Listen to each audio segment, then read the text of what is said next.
Hello everyone, আজকে আপনাদের দেখাবো একটা বাজাজ পালসার NS 160 বাইকের ইয়ার ফিল্টার পাল্টাবো। আর আমরা এই হেড দিয়ে মোবিল লিক করে মোবিলটা পাল্টাবো, এই রাবারটা পাল্টাবো।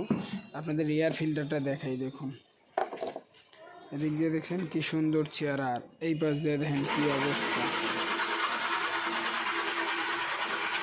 দেখতেই পারতেছেন অবস্থাটা কি।